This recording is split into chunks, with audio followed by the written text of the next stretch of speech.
बिस्मिल्लाहिर्रहमानिर्रहीम। अस्सलाम वालेकुम नाज़रीन, मैं अहमद फ़वाद हूँ और आप मेरा यूट्यूब चैनल देख रहे हैं।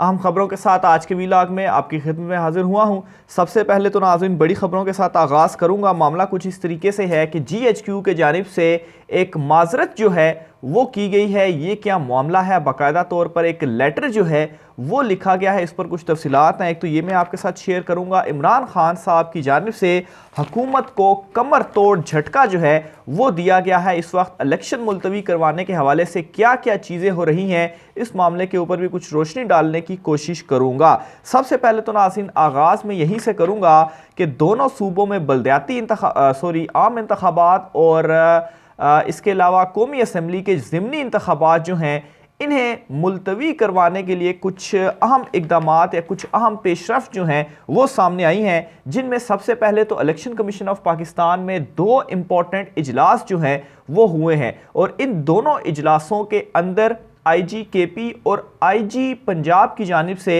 जो ब्रीफिंग दी गई है, इस ब्रीफिंग के बाद जो एक एलामिया भी जारी किया गया इलेक्शन कमीशन ने, जिसमें उन्होंने ये कहा है कि IGs जो हैं उन्होंने हामी नहीं भरी, यानी कि इस तरह का तासुर देने की कोशिश की गई कि इस वक्त जो सिक्योरिटी या बजटिंग के हवाले से सूरत हाल है उसमें मुमकिन नहीं है कि हम इन सूबों में इंतखाबात करवा सकें। यहाँ तक ही नहीं, जब लेटर प्रेसिडेंट की जानिब से लिखकर इलेक्शन कमीशन को वार्न किया गया कि आपके ऊपर फिर आईनी खिलाफ वर्जी की जो जिम्मेदारी है वो आपके ऊपर होगी, और फिर जो प्रेसिडेंट का एक इख्तियार सामने आया कि वो इलेक्शन की जो डेट है वो अनाउंस कर सकते हैं, इसके बाद 2-3 चीज़ें जो हैं वो बड़ी इंपॉर्टेंट होती हैं। एक तो नाज़रीन ये चीज़ होती है कि वज़ारत ख़ज़ाना की जानिब से एक लेटर जो है वो लिखा जाता है और इस लेटर में ये कहा जाता है कि वो इलेक्शन कमीशन को इजाफी रकम इंतखाबात के लिए फ़राहम नहीं कर सकते, फ़ंड नहीं दे सकते।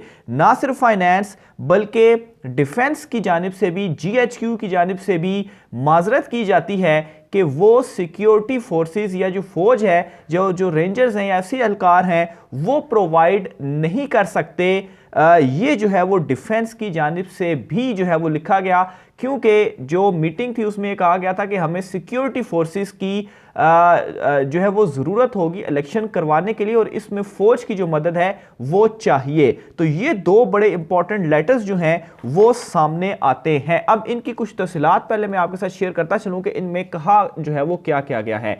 एक तो सबसे पहले, अच्छा फिर इसके अलावा अभी लेटेस्ट इसमें पेशरफ्त ये भी आई है कि जो वज़ारत दिफा ने वज़ारत दाखिला को लेटर लिखा था, वज़ारत दाखिला ने अब ये लेटर इलेक्शन कमीशन को बाकायदा तौर पर जो है वो लिख दिया है। अब इस मामले में सबसे पहले तो वज़ारत ख़ज़ाना ने क्या कहा है। वज़ारत ख़ज़ाना कहती है कि मुल्की माशी हालात को मद्देनज़र रख कर जो आप जो इजाफी फ़ंड मांग रहे हैं वो हम नहीं देख सकते। मुल्क की वसी तर मफाद में इलेक्शन कमीशन इजाफी फ़ंड्स की तलबी का मुतालबा वापस ले। इसके अलावा वज़ारत ख़ज़ाना ने यह भी कहा है कि जो मौजूदा हालात हैं, फिर इसके अलावा ये भी कहा है कि इलेक्शन इस हवाले से बाकायदा तौर पर इलेक्शन कमीशन को उन्होंने आगाह भी कर दिया है और ये कहा है कि मुल्क को शदीद माशी बहरान का सामना है, सैलाब से बहाली के लिए भी फ़ंड दरकार हैं। मुल्क IMF के प्रोग्राम के मुताबिक इस वक्त चल रहा है।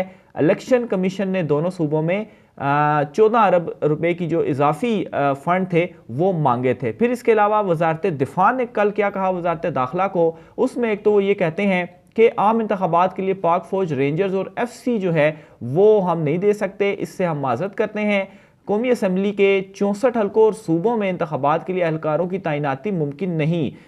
ये सिर्फ अब मामला सूबों में नहीं रहा बल्कि कौमी असम्बली के जो 64 हल्कों में हो रहे हैं उससे भी माजरत की गई है। फिर इसके अलावा ये भी कहा गया है कि सिर्फ राजनपुर कौमी असम्बली के ज़िमनी इंतखाब के लिए पंजाब रेंजर्स दूसरे हसार में मौजूद होगी। सिक्योरिटी एहलकार दहशतगर्दों के खदशे के पेश नज़र मुल्क की अंदरूनी और बार्डर सिक्योरिटी पर मामूर है। सिक्योरिटी एहलकार 27 फरवरी से 3 अप्रैल तक होने वाली डिजिटल मरदमशुमारी में भी मसरूफ़ होंगे। तो ये वज़ारत दिफा ने जवाब दिया। वज़ारत दाखिला को प्रोसीजर इसी तरह से चलता है। फिर वज़ारत दाखिला ने इसी जवाब से आगाह कर दिया है इलेक्शन कमीशन ऑफ पाकिस्तान को, और फिर जो दोनों सूबों के IGs और चीफ सेक्रेटरीज थे उन्होंने भी ये कह दिया है कि जो सूरत हाल है उसमें जो है वो नहीं हो सकते मामलात, यानी कि इनडायरेक्टली इस तरह से जो अल्फाजों को घुमा फिरा कर। तो बहरहाल ये वो तमाम तर जवाब जो हैं वो इलेक्शन कमीशन को फ्राहम कर दिए गए हैं कि और इन्हीं की बेसिस के ऊपर इलेक्शन कमीशन में एक अहम मीटिंग भी होने जा रही है और उस मीटिंग के बाद ये अनाउंसमेंट कर दी जाएगी कि देख लें, हमारे पास तो ना पैसे हैं, ना हमारे पास सिक्योरिटी है और कोई इंतज़ामी अमूर के हवाले से भी कुछ भी नहीं है। और फिर इसके अलावा एक और अहम चीज़ ये कि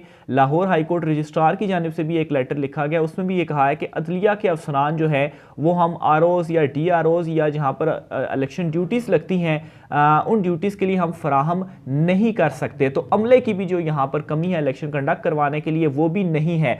तो इन जवाब की बुनियाद पर इलेक्शन कमीशन ना सिर्फ कौमी और सूबाई बल्कि जो ज़िमनी इलेक्शंस हैं उनको भी मुलतवी कर देगा कि इस वक्त जो सूरत हाल है वो ऐसी है ही नहीं। और साथ ही साथ नाज़रीन एक और जो चीज़ कही जाएगी जो कि मेरी प्रेडिक्शन है, इस वक्त जो सारी चीज़ें चल रही हैं मरदमशुमारी का जो बहाना है वो भी बनाया जाएगा और इसमें यह भी कहा जाएगा कि मरदमशुमारी जो है वो करवाई जाएगी और उसी नई मरदमशुमारी की बुनियाद पर इलेक्शंस होंगे और इस मरदमशुमारी और फिर मरदमशुमारी के बाद हल्का बंदियां की जाएंगी। तो सारे प्रोसेस में 6 माह लगेंगे और ना सिर्फ ये कि इन दोनों प्रोसेस में बल्कि 6 माह के बाद प्लस जो हल्का बंदियों के ऊपर एतराज़ात हैं वो ख़त्म करने में भी 3 माह लग जाएंगे। तो 9 माह का ये जो प्लान है वो इस वक्त बन चुका है कि इस तरह से हम जो इलेक्शंस हैं वो मज़ीद डिले करवा सकते हैं। तो ये इस वक्त जो तमाम तर मामलात हैं वो चल रहे हैं। दूसरी साइड पर नाज़रीन इमरान खान साहब की जानिब से कमर जो है, कमर तोड़ झटका जो है वो हुकूमत को दिया गया है और मामला इस तरीके से है कि एक तो हुआ ये कि शेख रशीद साहब की जानिब से, अच्छा पहले शेख रशीद पर भी आपको बताता चलूँ, शेख रशीद साहब को कल मरी की पुलिस ने राहदारी रिमांड पर वो ले गए हैं और 1 दिन का राहदारी रिमांड है और फिर कल मुतलका अदालत में वो पेश करेंगे और फिर वहाँ पर उनका जो जिस्मानी रिमांड है या जो भी आगे की कार्रवाई होगी वो करेंगे। लेकिन नाजरीन तमाम तर चीज़ों के बावजूद भी शेख रशीद साहब की जानिब से ये वाज़ेह दो टोक पैगाम दिया गया। यहाँ तक शेख रशीद ने यह भी कहा है कि जेल में उनसे किसी अहम शख्सियत ने मिलने की कोशिश की जिस पर उन्होंने उस शख्सियत से मिलने से इनकार किया और वाज़ेह ऐलान किया कि मैं 16 मरतबा वज़ीर जो है वो रह चुका हूँ और मैं इस स्टेज पर आप जो कुछ मर्जी कर लें इमरान खान के साथ ही खड़ा हूँ, इमरान खान ही मेरा लीडर है।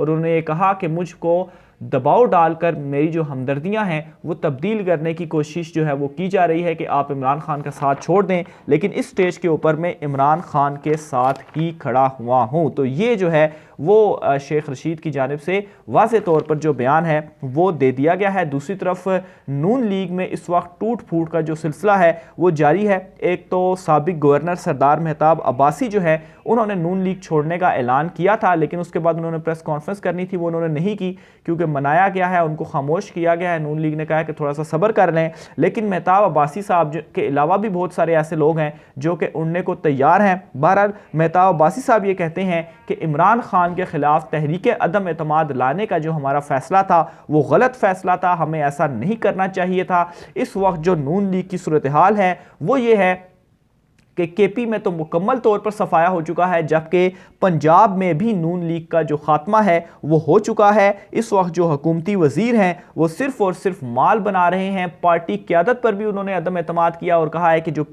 पार्टी की क़यादत है उसे भी तब्दील होना चाहिए। सरदार मेहताब अब्बासी जो हैं वो बड़े सीनियर रहनुमा और साबिक गवर्नर भी रह चुके हैं, वो नून लीग से अलहदगी इख्तियार कर चुके हैं। इसके अलावा ना सिर्फ वो बल्कि नून लीग वैसे भी 2 धड़ों में इस वक्त तकसीम हो चुकी है। इंतखाबात के मामले को लेकर ही कुछ कह रहे हैं कि हमें जो है वो इंतखाबात में चले जाना चाहिए और कुछ जो है वो ये कह रहे हैं और जो मौजूदा सिचुएशन है उस सूरत हाल में भी इस वक्त वैसे भी जो कोई भी इलेक्शन में जाएगा ऑलरेडी इमरान खान साहब से सब के सब घबरा चुके हैं। आप देख लें कि इस वक्त इलेक्शन जो है जो कुछ चीज़ें डेवलपमेंट सामने आ रही हैं ये तमाम तर डेवलपमेंट्स इलेक्शन मुलतवी करवाने के हवाले से ही हैं।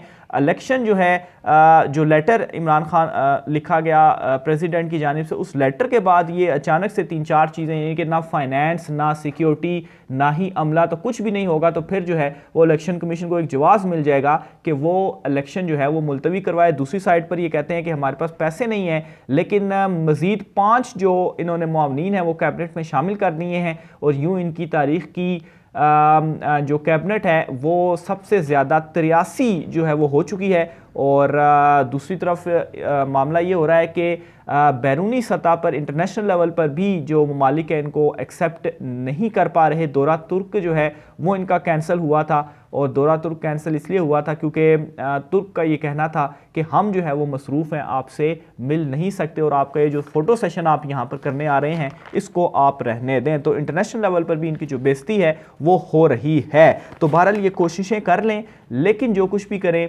इलेक्शंस जो हैं वो बिल आखिर इन्हें करवाने ही पड़ेंगे। मज़ीद डिटेल भी आपसे शेयर करता रहूँगा। आज के व्लॉग से इतना ही, मुझे इजाज़त दीजिए। अल्लाह हाफ़िज़।